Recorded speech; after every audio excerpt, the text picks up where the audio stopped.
I'm very fortunate in the Business Academy that we have a really, really strong team of a real mix of experiences, geographies, backgrounds, and of course, gender. And we do an awful lot of research in building our programs to understand the needs of our organization. So rather than just doing psychometric profiling, we'll do competency-based 360s. And typically speaking, we have a really good diverse response panel from all of our different leaders around the organization. And from that, we tend to see some really obvious trends that we can build curriculum around. And I think regardless of gender, the competencies that lack the most are quite consistent across both genders. And equally, some of the creativity looks at our attrition levels as well. So we're inspired by noting differences in good retention versus bad retention leaders. And we look to those good best practice leaders for inspiration as to what they do differently. So all of that information feeds into typically a really good curriculum creation engine where we build the curriculum from. So, you know, our ideas and creativities tend to be blended from a learning needs analysis in the most traditional sense, 360 data, because we have 1,100 people leaders around the organization. And we profile as much as possible all that data to create the ideas that then builds the curriculum, whether that's face-to-face or digitally delivered. As a function within a global organization, as you can appreciate, learning functions are often scrutinized for not necessarily delivering return on investment that is identifiable very easily. So every initiative that we do tends to be built around what KPI can we contribute to from the organizational objectives. And if voluntary attrition, for example, is a major problem for us, or colleague engagement in a certain level of management is particularly low, we look to kind of fix those ideas. And I think where the implementation comes and board buy-in is that we tend to go in with a pitch to say, this is the challenge that you're telling us you're facing right now that we need to overcome this year. And we believe these initiatives will be able to fix or contribute towards solving that particular problem. So if we take voluntary attrition as an example, we, through the 360 data, identify that our attrition is higher for more direct style of management versus the more empowering leaders have a lower attrition. We look to try and educate those people that score badly in their instruction style to be more empowering, more coach-like, more mentor-like. And I think because of that, we can then measure the before and after attrition levels and that data, and that tends to translate into a return on investment, which gets us the board buy-in. So we've been very fortunate over the last 4 years. We've had an increase of budget every year, regardless of company performance. Which I think is in large down to the board buy-in and the understanding that actually the EVP that we offer our employees is one that actually can help them develop their career, and they are able to change and diversify. And actually we help them develop and be successful in their roles as well. So this is a big topic for us. A big chunk of the Academy budget has always been devoted to face-to-face interventions.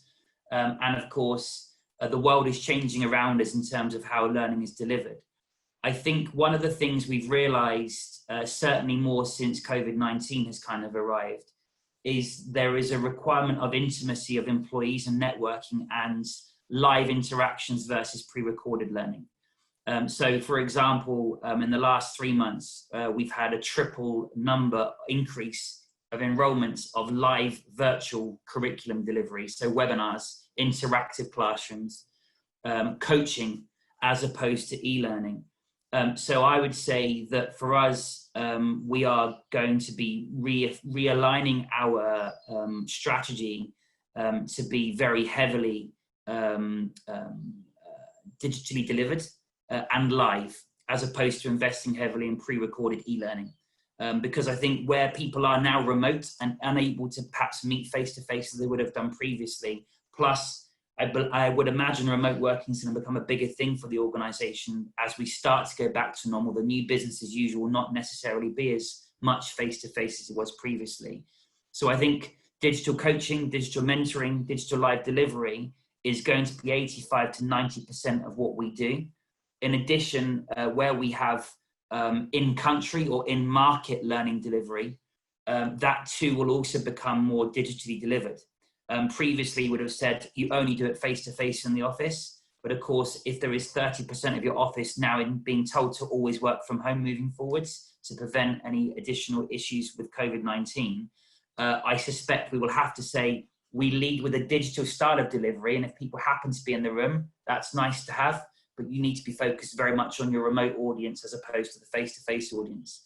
Otherwise, there's a risk your face-to-face audience always get the majority of your attention. So digital coaching for us is a huge part of what we do. If they are watching recorded webinars, we insist on doing a digital roundtable follow-up where people actually they've watched the video, but of course, part of the embedding of their learning, they're required to kind of cognitively be involved in the discussion that comes from it. So any digital pre-recorded learning would still be followed up with a digital roundtable coaching discussion where those ideas can really be brought out to be discussed further. We've restructured our team since COVID-19 to become more efficient in this new digital world that we exist in.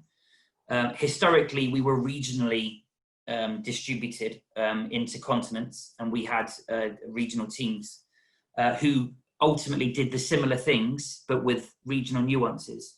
In the new world, apart from language capability, the team is now structured of one, which is in-country delivery, and they operationalize in-market curriculum, in-country curriculum that's relevant to their local needs. And then we now have a globally scalable team who do nothing apart from globally consistent, scalable curriculum, which is purely a digital delivery, live predominantly. We then have a digital team who focus on e-learning and reporting and so on. As a learning community, we're having to evolve very quickly to survive, where there is obviously going to be financial constraints imposed on many organizations around the world.